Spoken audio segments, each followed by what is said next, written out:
விஜய் வீட்டு விட்டு வெளியே வா, விஜய் வீட்டு விட்டு வெளியே வா. அநீதி, அராஜகம், தில்லுமுள்ளு இவை எல்லாம்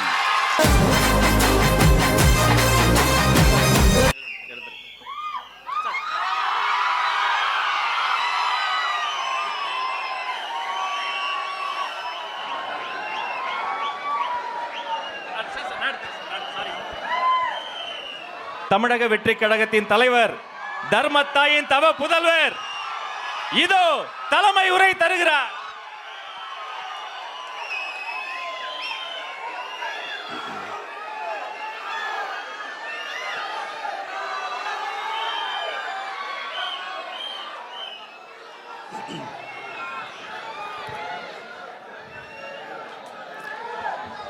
நம்ம கட்சியினுடைய 2வது ஆண்டு விழா, அதாவது 3rd இயரோட தொடக்க விழா. இன்னைக்கு தமிழ்நாட்டில் ஒரு மிகப்பெரிய ஒரு கட்சியாக நம்ம வளர்ந்து இருக்கிறோம் அப்படின்னா அது உங்களால் தான். ப்ளஸ் நம்மளை நேசிக்கிற கோடிக்கணக்கான மக்களும் தான் அதுக்கு ஒரு மிக முக்கிய ஒரு காரணம். நீங்கள் தான் என்னுடைய ஒரு மிகப்பெரிய ஒரு பலம். உங்களை நம்பி தான் நானும் நம்ம கட்சியும் இருக்கிறோம். இதை நான் சொல்லி தான் உங்களுக்கு தெரியணும்னு அவசியம் இல்லை, இது உங்கள் எல்லாருக்குமே நல்லா தெரியும். அதனால் இன்றைக்கி உங்கள் எல்லாருக்கும், நம்ம கட்சியில் இருக்கிற தோழர்களுக்கும் தொண்டர்களுக்கும், இந்த கட்சியினுடைய ஒரு தலைமை தொண்டனான என்னுடைய வாழ்த்துக்களும் நன்றிகளும்.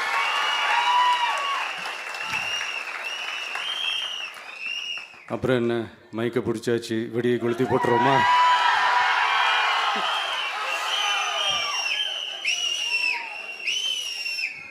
(1977) ஜூன் மாதம்னு நினைக்கிறேன். ஜூன் மாதத்தில் புரட்சி தலைவர் எம்ஜிஆர் அவர்கள் ரேடியோவில் ஒரு பேட்டி ஒன்று கொடுத்தாங்க. அதில் பேசும்போது சொன்னாங்க, பேரறிஞர் அண்ணா அவர்கள் இருந்த இடத்தில் இப்படிப்பட்டவர்களும் அமர்கின்ற ஒரு நிலைமை ஏற்பட்டுச்சேன்னு எண்ணி எண்ணி கண்ணீர் வடித்தேன். அன்னைக்கு அந்த கண்ணீரை துடைக்க ஆரம்பித்த இயக்கம் தான் அண்ணா திராவிட முன்னேற்ற கழகம்னு சொன்னார். அதே மாதிரி 2017க்கு அப்புறம் 2021க்கு அப்புறம் தமிழ்நாட்டுடைய நிலைமையை பற்றி யோசித்து பார்த்த நம்ம தமிழக மக்கள், காமராஜர் அவர்கள் இருந்த இடத்தில், அண்ணா அவர்கள் இருந்த இடத்தில், எம்ஜிஆர் அவர்கள் இருந்த இடத்தில் இப்படிப்பட்டவர்களும் அமர்கின்ற ஒரு நிலைமை ஏற்பட்டுருச்சேன்னு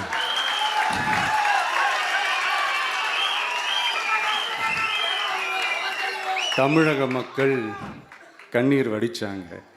இன்னைக்கு இந்த கண்ணீரை துடைக்க ஆரம்பித்த இயக்கம் தான் தமிழக வெற்றி கழகம்.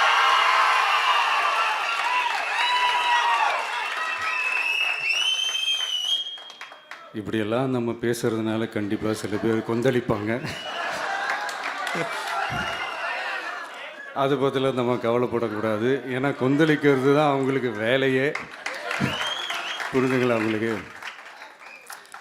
ஏன்னா எம்ஜிஆர் அவர்கள் கட்சி ஆரம்பித்தப்போ, ஏன் அவர் ஜெயிச்சதுக்கப்புறம் கூட சட்டசபையில் கூட ஏதோ ஒரு நடிகர் கட்சி வந்திருக்குதான், ஏதோ ஒரு புதிய கட்சி வந்திருக்குது, புரட்சி தலைவர்னு ஒருத்தர் வந்து, இப்படியெல்லாம் கேலியும் கிண்டலுமா.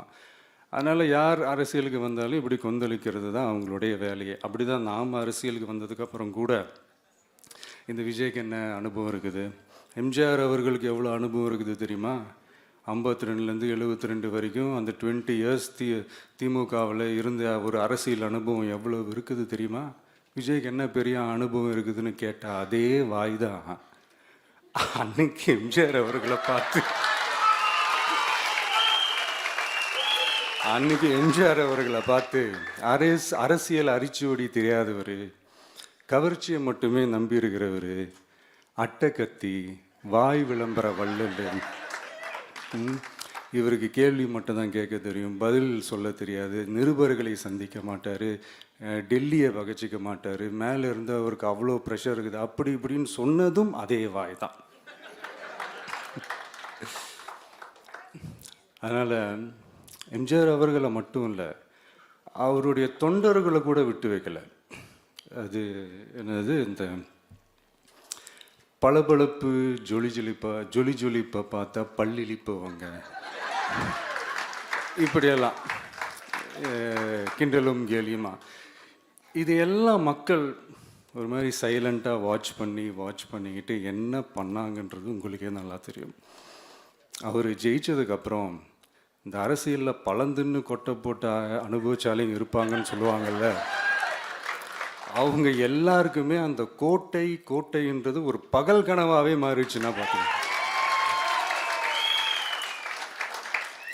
77 மாதிரியே இப்போவும் அந்த பழைய தேஞ்சி போன, துருபிடிச்சி போன, நஞ்சு போன அதே அந்த பழைய வெப்பனையும் இப்போவும் கையில் எடுக்கிறாங்க. அதனால் மை டியர் ஜென்டில்மேன், டெக்னாலஜிலாம் வளர்ந்து வேற எங்கேயோ போயிட்டுருக்கு.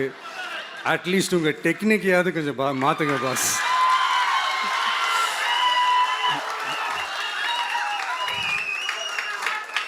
காமராஜர் அவர்களையும் விட்டு வைக்கல. அவருக்கு இலக்கியம்னா என்ன தெரியும், அவர் மாபெரும் புலவர், அந்த புலவர் இந்த புலவர்னு அவரை பற்றியும் கிண்டலும் கேலியுமா. அதான் முன்னாடியே சொன்ன மாதிரி யார் எதிர்த்து நின்னாலும் அவங்கள கொந்தளிக்கிறது தான் அவங்களுடைய வேலையே.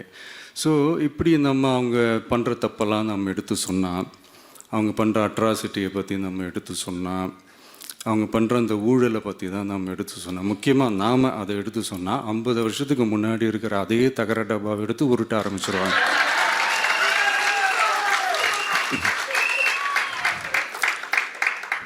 பவள விழா பாப்பாவுக்கு வேற என்ன தெரியும்?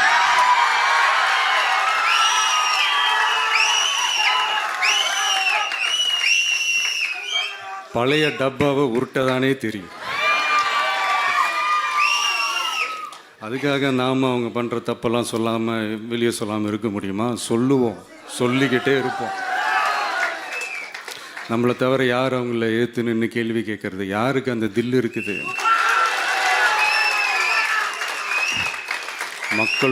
மக்களோட ஒரே பிரதிநிதி நாம் மட்டும்தான். ஸோ இப்படி இருக்கிற இந்த நிலைமையில் இன்னைக்கு இந்த டிஜிட்டல் உலகத்தில் திருவள்ளுவர் இருந்திருந்தாருன்னா இந்த தீய சக்தியை பற்றி என்ன திருக்குறள் எழுதியிருப்பார்? ஒரு கற்பனையா, அநீதி, அராஜகம், தில்லுமுள்ளு இவையெல்லாம் திமுக முதற்றே உலகு.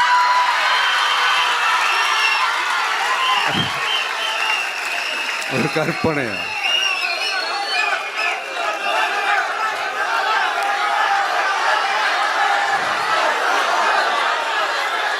அநீதி, அராஜகம், தில்லுமுள்ளு இவையெல்லாம் திமுக முதற்றே உலகு.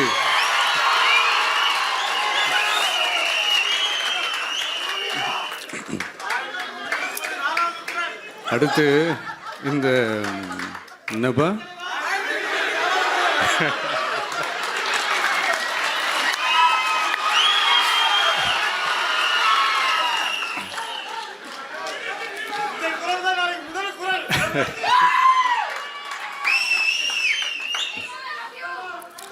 அடுத்து இந்த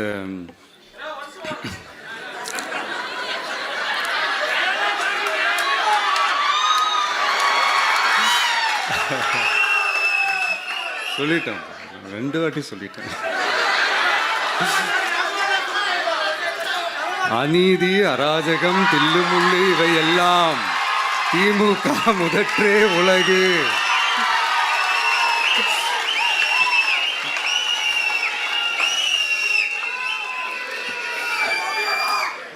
அடுத்து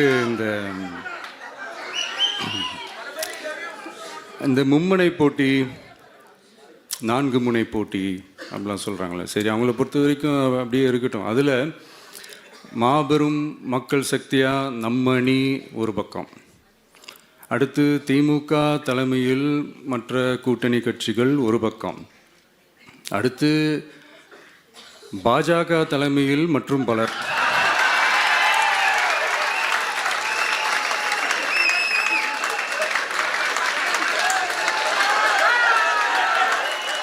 என்னப்பா சிரிக்கிறீங்க? உண்மையை தானேப்பா சொன்னேன்.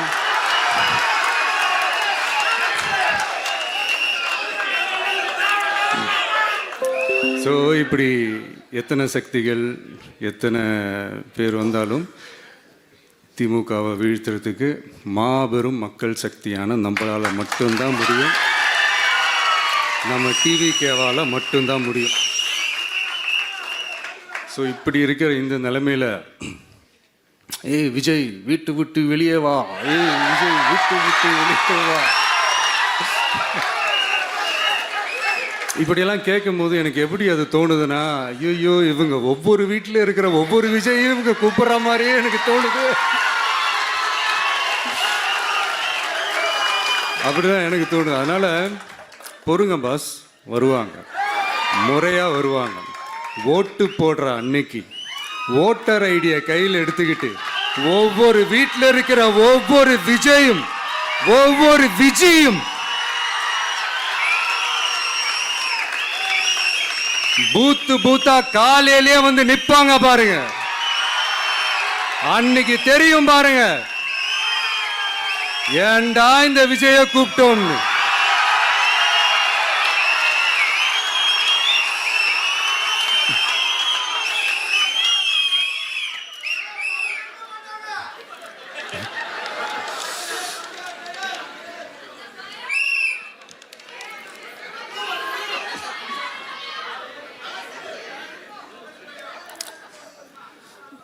ஸோ இப்படி பேசினா உடனே இவரு நான் சினிமாவா இது அப்படின்ட்டு ஆரம்பிச்சிருவாங்க. நான் சினிமா விட்டாலும் நீங்கள் சினிமா விட மாட்டேங்கிறீங்களேப்பா.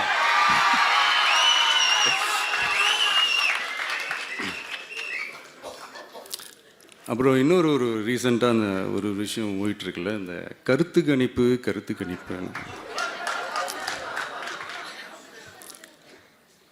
அதில் நிறைய பேர் உண்மையான கருத்து கணிப்புலாம் சொல்கிறாங்க. அதையும் நான் தப்பு சொல்லலை. சில பேர் கடுப்பில் விட்ட கணிப்பாகவும் இருக்குது, அதையும் நான் தப்பு சொல்லலை. இந்த கடுப்பில் விட்ட கணிப்பாளர்களுக்கு நான் சொல்லிக்கிறது என்னென்னா, ஒவ்வொரு ஊராக தெருவா வீடு வீடாக போய் நீங்கள் அந்த கருத்து கணிப்பு எடுத்து பாருங்கள். ஒவ்வொரு வீட்லேயும் டிவிக்கு இருக்கிறத நீங்கள் பார்ப்பீங்க.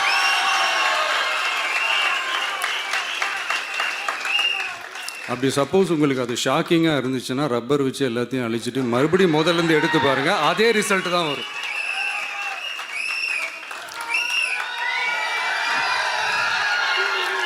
இது என்னப்பா லாஜிக்கு, அது எப்படி எல்லார் வீட்லேயும் டிவிக்கு இருக்கும் அப்படின்னு நீங்கள் கேட்டிங்கன்னா, ஒரு சின்ன சாம்பிளுக்கு ஒரு சின்ன டெஸ்ட் ஒன்று பண்ணி பாருங்களேன். நம்ம சிஎம் சார் இருக்காங்கள்ல, ஸ்டாலின் சார், ஒரு 2 இயர்ஸ் பேக் இருக்கும்னு நினைக்கிறேன். ஒரு மேடையில் பேசும்போது சொன்னாங்க, இந்த மாதிரி என்னோட கட்சிக்கு அவங்களுடைய கட்சிக்காரங்க சில பேர் பண்ணுற அட்ராசிட்டி, ஒரு சில மந்திரிகள் பண்ணுற சில அட்ராசிட்டிஸ்லாம் பார்த்து ராத்திரியில் எனக்கு தூக்கமே வரமாட்டேங்குது அப்படின்னு ஒரு 2 இயர்ஸ் பேக் இருக்கும்னு நினைக்கிறேன். அந்த வீடியோ கூட இருக்குது.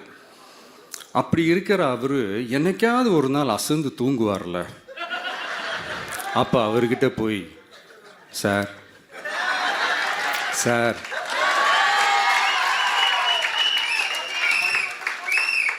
எந்த சின்னத்துக்கு சார் ஓட்டு போடுவீங்க அப்படின்னு கேட்டு பாருங்க. விசில் சின்னத்துக்கு தான்.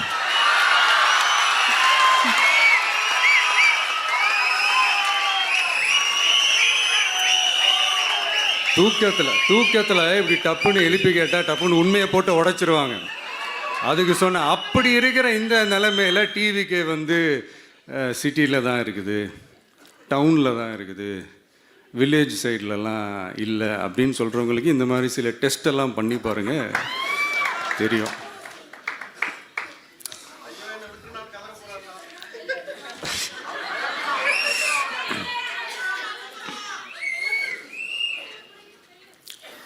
விசில் சின்னம் போகாத ஊரே இல்லை. விசில் சின்னம் எங்கெல்லாம் இருக்குதோ அங்கெல்லாம் டிவிக்கே இருக்குதுன்னு அர்த்தம். என்னுடைய அம்மா, அக்கா, தங்கைகள், அண்ணன், தம்பிகள் டிவிகேக்கு ஓட்டு போடுறத யாராலையும் தடுக்க முடியாது.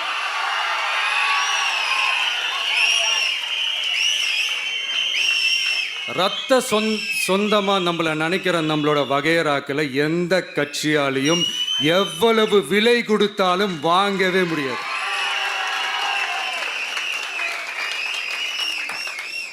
நான் ஓவர் கான்ஃபிடென்ஸில் பேசுகிறேன் அப்படின்லாம் நினைக்காதீங்க. இதுதான் கள நிலவரம், கள யதார்த்தமும் இதுதான்.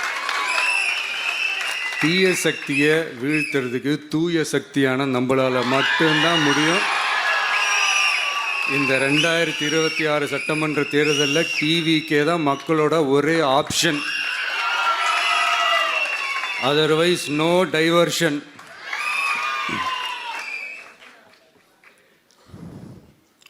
இந்த டப்பா இன்ஜின், ஓட்டை இன்ஜின், எவ்வளோ இன்ஜின் வந்தாலும் டாப் இன்ஜின் நம்ம டிவிக்கே தான்ன்றதை மக்கள் ஆல்ரெடி முடிவு பண்ணிட்டாங்க. அதனால் நம்மளுடைய தோழர்கள் அதை மனசில் நல்லா ஏற்றிக்கிட்டு இன்னும் ஷார்ப்பாக ஒர்க் பண்ணுங்கள்.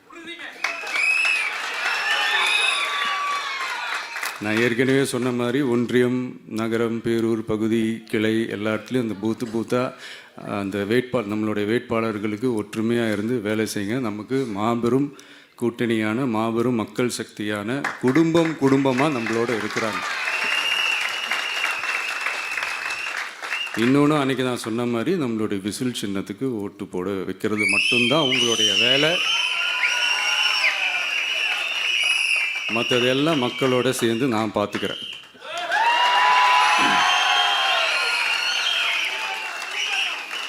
தமிழ்நாட்டோட அரசியலில் த விசில் ப்ளோயர் இஸ் டிவிகே.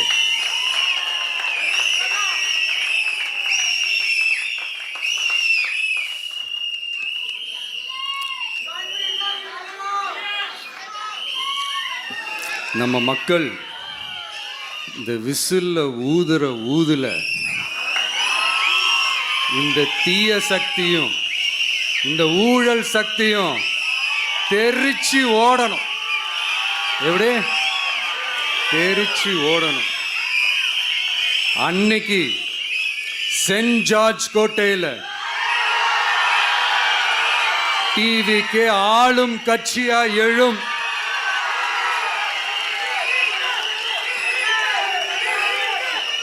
உங்களோட நான் இருக்கேன், நம்மளோட நம்ம மக்கள் இருக்கிறாங்க.